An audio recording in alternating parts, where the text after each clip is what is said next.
no!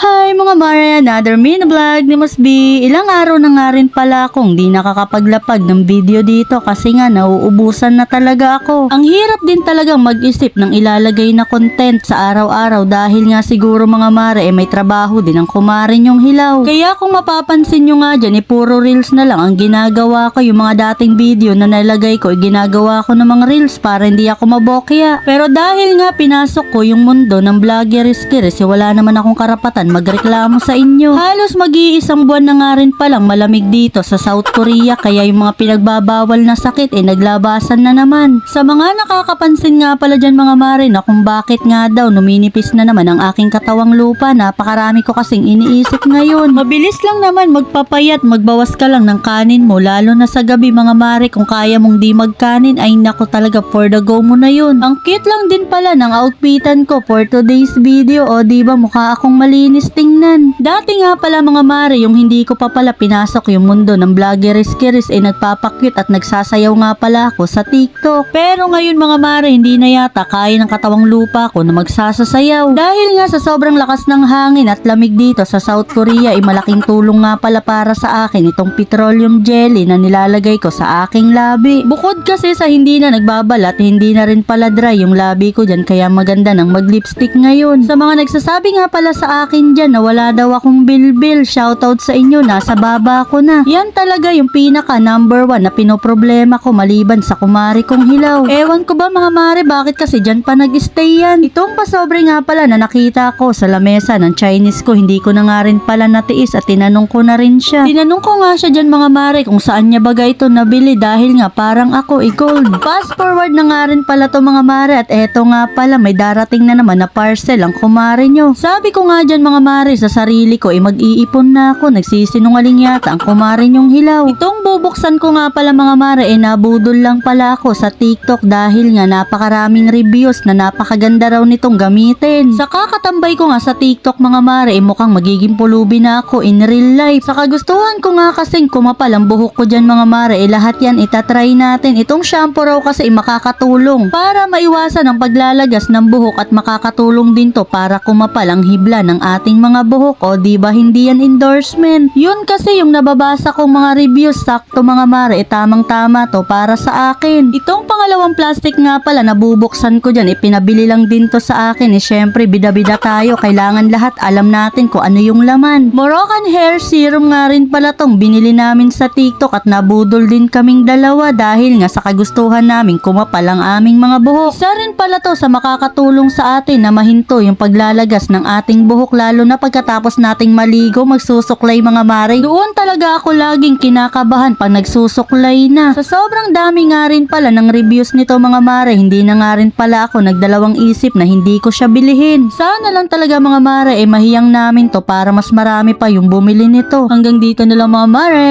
Salamat sa panonood. Bye bye!